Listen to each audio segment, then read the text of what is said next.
Welcome into Outkick the Show. I am your fearless leader, Clay Travis. I hope all of you are having a fantastic start to your day.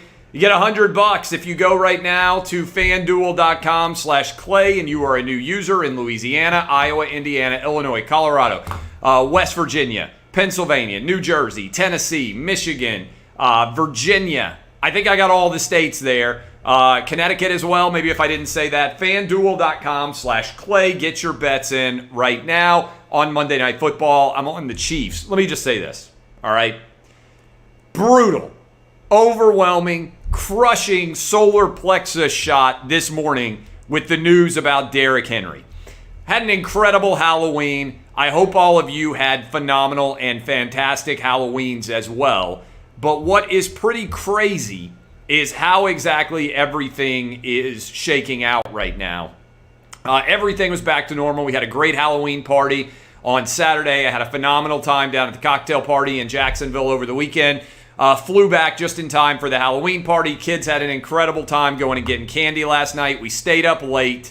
And then the solar plexus shot this morning. News that Derrick Henry is going to need surgery and is out at least 8 weeks, which basically would allow him to return, if he recovered well, in time for the playoffs. The Titans have gone and signed Adrian Peterson to try and replicate some of what Derrick Henry gives this offense. This comes on the heels of an overtime win on the road in Indianapolis, which effectively, according to odds makers, won the Titans the AFC South. And if Derrick Henry were healthy, not only would the Titans have won the AFC South, but they would potentially be able to talk about a run at the AFC's overall number one seed, which is a big deal because remember, only the number one seed gets a bye, and it would allow the Titans to play 2 playoff games in theory, the divisional round and the AFC championship game if they won the divisional round at home. Instead, big time solar plexus blow. Let me just tell you, I was getting ready to take my kids to school this morning. I saw the news and I thought, should I tell my son about this or not? My 11-year-old is the biggest Derrick Henry fan on the planet. He was a Derrick Henry NFL fan before it was cool to be a Derrick Henry fan. And he's gotten to meet Derrick Henry a couple times. Derrick Henry has been phenomenally nice to my son when they've gotten to meet. Obviously, my son rooted for him when he was at Alabama. He basically thinks that Derrick Henry is a superhero. So the idea that Derrick Henry could be hurt and potentially out for the season was an earth-shattering blow to him. Then my 8th grade son texted me just 2 words, oh no, or 3 words, oh no, Henry. He doesn't text me that often from school, but as soon as that news got out, he texted me as well. So, Titans are sitting at 6-2. They have a monster game Sunday night on the road against the Rams. The Rams, by the way, trading for Von Miller. I predicted before the season that the Rams and the Bills would be my Super Bowl matchup. I still like the Rams the most in the NFC, and adding Von Miller is not going to hurt those chances. In fact, I'm nervous already about what Von Miller is going to be able to do with Aaron Donald and Floyd, with Tannehill now dropping back to pass and not having the same play-action threat with Derrick Henry that he's had for basically his entire career, Tannehill's entire career, with the Tennessee Titans. So, this is crushing. I just talked with my buddy Todd Furman on the gambling front.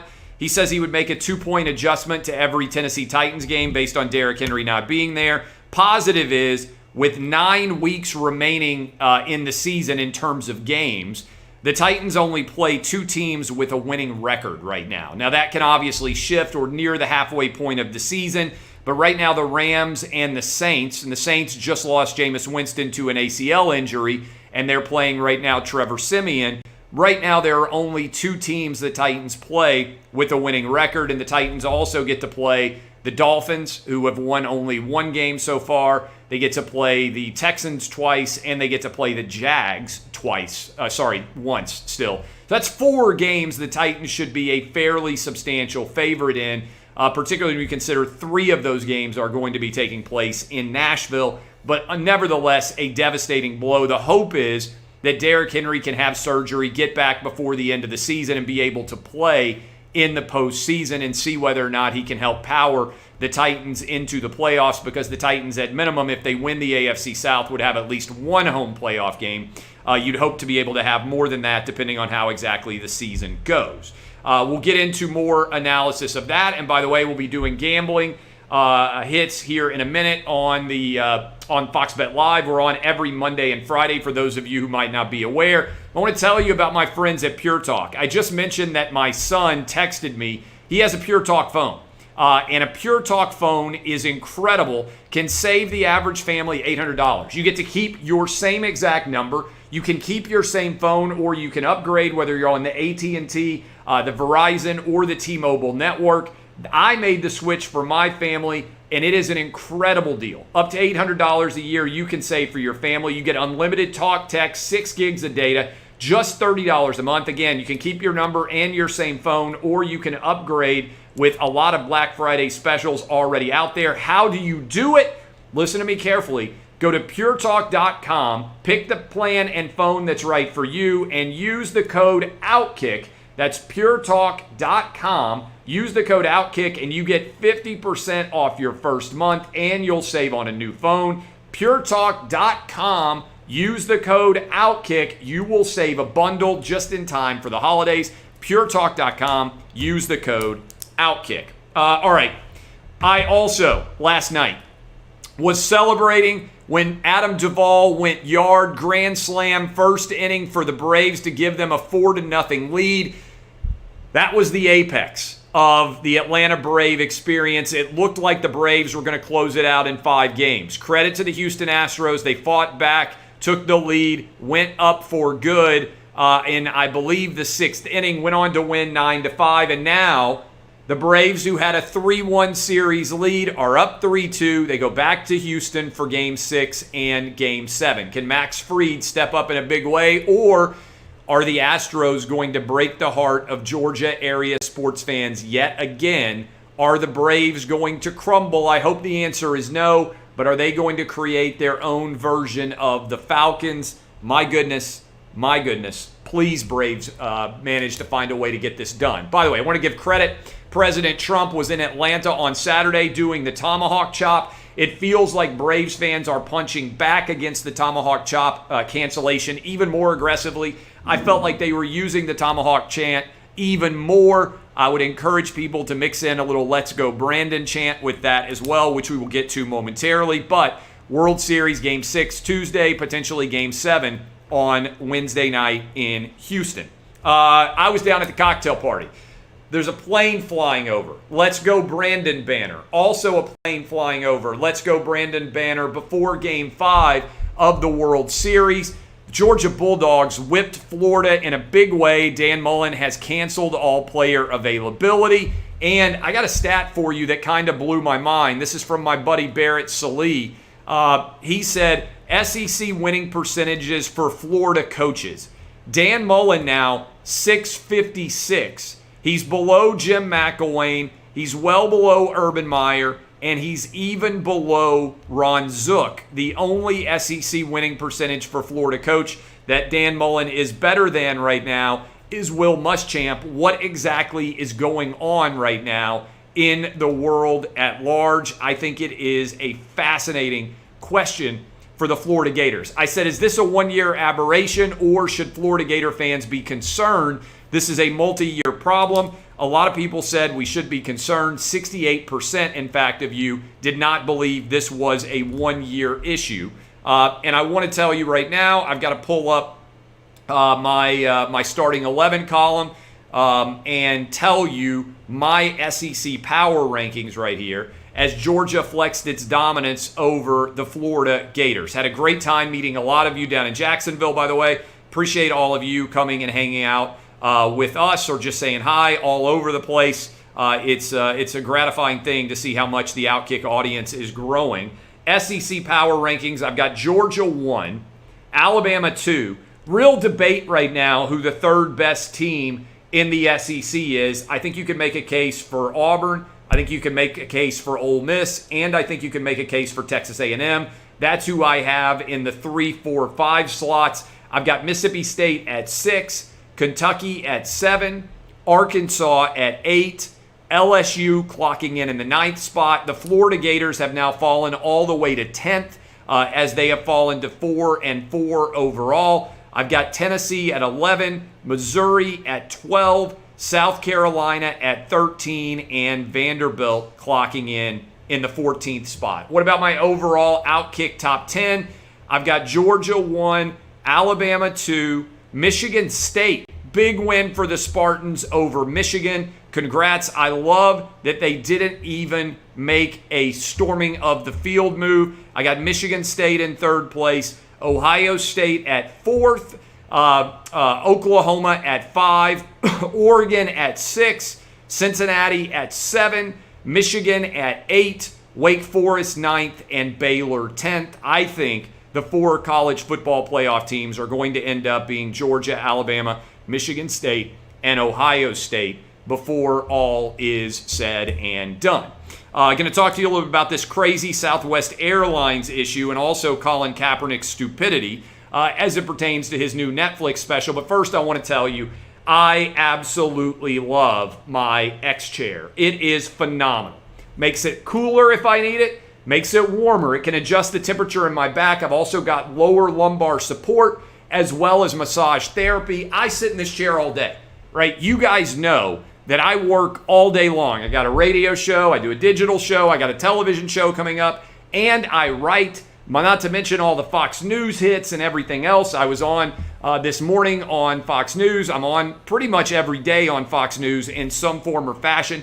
I need the best possible support to allow me to work as efficiently as possible, and you do as well. A lot of you building out your new home offices. You need to go to xchairclay.com. That's the letter X, chair, CLAY.com for $100 off your order. X-Chair has a 30-day guarantee of complete comfort, and you can finance your purchase for as little as $30 a month.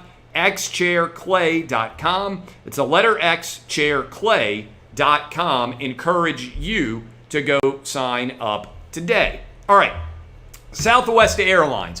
Major controversy going on right now because a pilot on Southwest Airlines, a flight that went from Houston to Albuquerque, allegedly said, "Let's go, Brandon," and the Blue Checkmark Brigade has lost their minds over what was said on this airplane flight. People are comparing, some of the Blue Checkmark Brigade members are comparing "Let's go, Brandon" to Sieg Heil, however you say it, a Nazi salute, which is absolute insanity.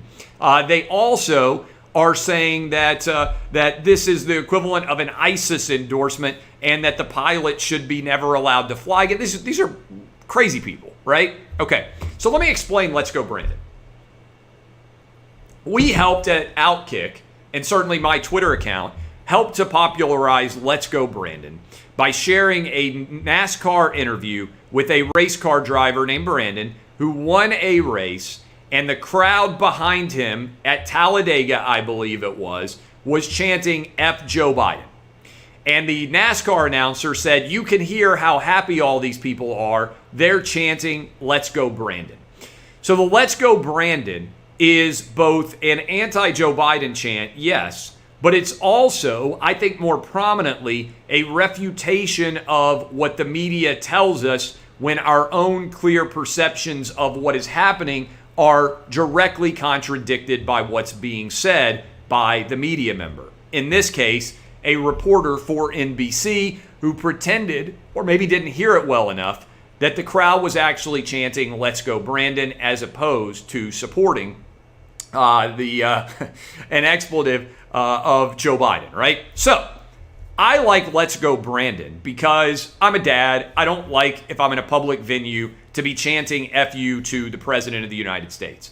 Let's Go Brandon is a wittier way to point out the media's attempt to try to make Joe Biden's policies seem far more successful and palatable than they actually are.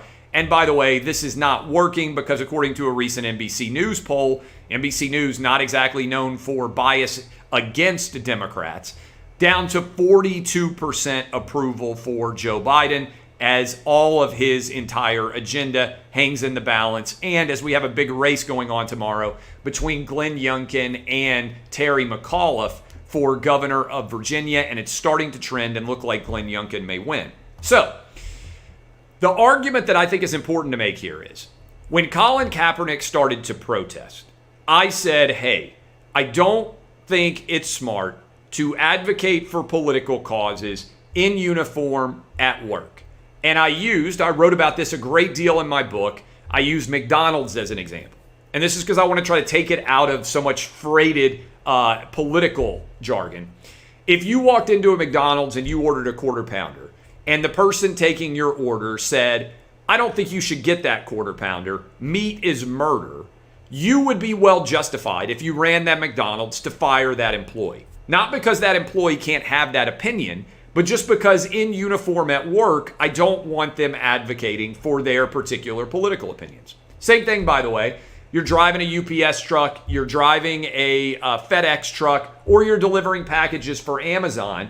I don't want you to have political signification as you are delivering packages, right? I don't care what your politics is or are. I just want my package to be delivered. So in your UPS, Amazon, or FedEx truck, you shouldn't have a political sticker on it because I would want everybody to be served regardless of their politics. This used to be fairly standard. Similarly, I also don't think it's smart, personally, for any pilot to be endorsing politics in any way. But I'm a Southwest Airlines veteran flyer. Hate to brag or draw attention to myself, but I do think it's worth noting that I have over 1 million Southwest miles. I'm at like the apex list of Southwest frequent flyers. And therefore, I know that pilots and also flight attendants joke all the time in their PA announcements on Southwest Airlines. So I would tend to see this more as a joke than some sort of fervent political commentary. And that's presuming it was even said. There are some arguments out there that what was actually said was, let's go Braves, and that was a function of flying from Houston to Albuquerque, touching down, and somebody being a Braves fan. But what I find amazing and amusing and wildly hypocritical is many of those same people who are out there right now arguing in favor of the cancellation of Southwest Airlines, demanding that there be a boycott of Southwest, are the same blue checkmark brigade members who spent the last 5 years telling me Colin Kaepernick was a hero for making a political statement in his uniform at work. That, my friends, is amazing. We're talking about clearly divergent opinions on the First Amendment based entirely on the speech. In other words, is the person supporting what I believe or not? And this is why I said I am of the general opinion that if you are in uniform at work, I don't want you to do anything political if I run a company that is not political in nature. I want everybody to be able to buy my product. I don't like the idea of saying only one half of the platform out there, Democrats, Republicans, whoever you are, is going to end up supporting the product. And so, this is what's significant to me.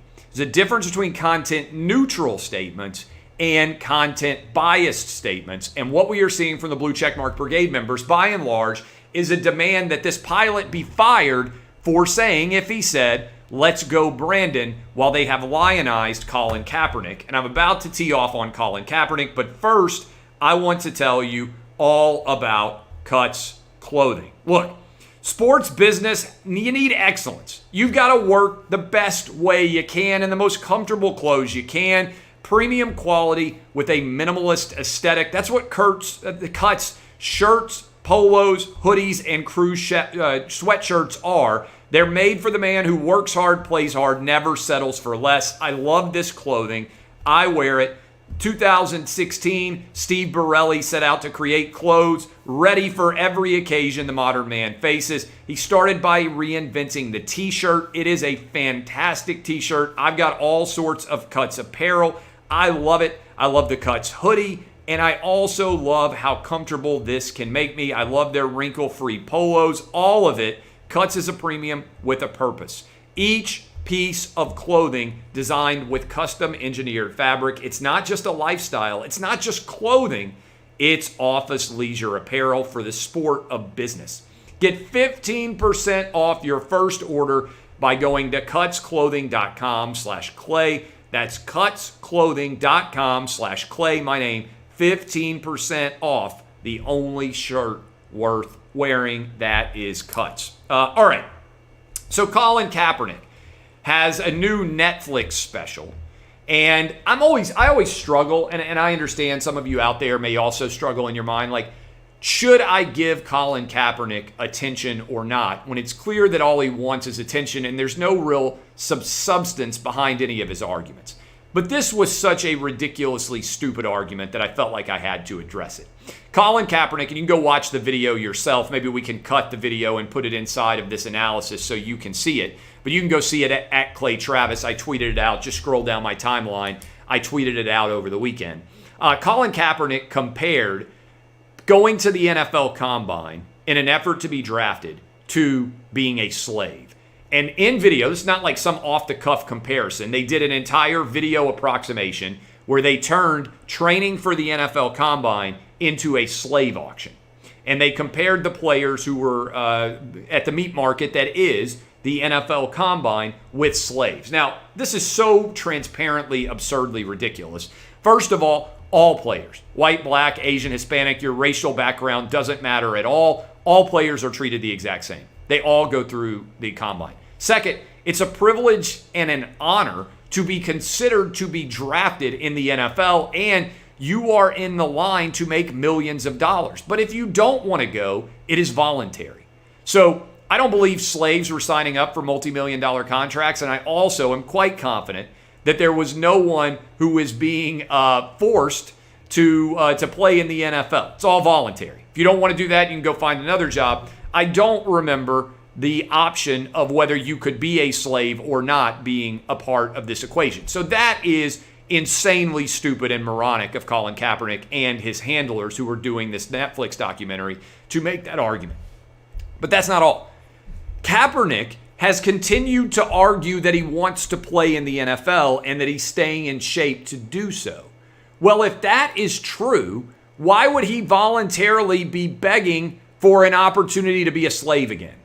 If the NFL is so barbaric that it is the equivalent of slavery, why has Colin Kaepernick been railing against the NFL and even suing the NFL to try and get back into the league? It is nonsensical. All of his arguments, none of it makes logical sense at all.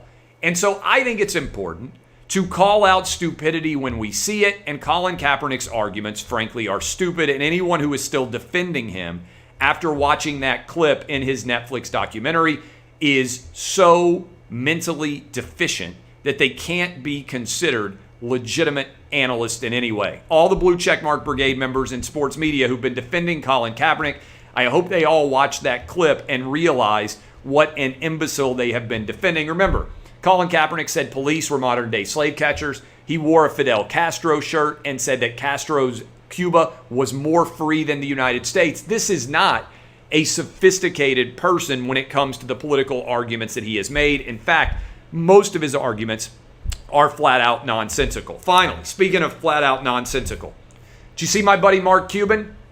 You may have seen me go back and forth with Mark Cuban quite a bit earlier in October when I asked, why in the world, Mark Cuban, are you going to require vaccine mandates at Dallas Mavericks games? Makes no sense. If you're going to require vaccines, you should at least allow natural immunity. None of this policy made any sense. Well, guess who early on in the NBA season has now decided to end vaccine mandates with the Dallas Mavericks? He said it's because cases are declining, but really it's because it was an illogical, without foundational basis policy in the first place. If I were the kind of guy who liked to brag or draw attention to himself, I would point out that I was 100% right here and that Mark Cuban ended up being 100% wrong, but I'm not the kind of person who would do that. So instead, I'll just credit Mark Cuban for initially having a really bad policy, but at least being willing to recognize that his policy made no sense and now making the change because business imperatives, my guess, dictate that far more people are willing to come without vaccine mandates and that there was no basis to require a vaccine mandate, as I argued before, when there are tens of thousands of people showing up in the Dallas Cowboys Stadium indoors, and cases have continued to plummet without any vaccine mandate required at all. It never made any sense. I at least credit Mark Cuban for adjusting his policies there. All right, I love all of you. My name is Clay Travis. In a little bit less than a half hour, I will be on Fox Bet Live with Alex Curry and with Cousin Sal. And at 5 o'clock Central Time, 6 o'clock Eastern, 4 o'clock Mountain, and 3 p.m. on the Pacific Time Zone, I will be on doing an exclusive Outkick gambling show with my boy Todd Furman. You can watch it at The Fade. You can watch it all everywhere. Facebook, Twitter, YouTube, everywhere out there. I appreciate all of you. Let's go, Brandon. I am Clay Travis. DBAP, unless you need SBAP.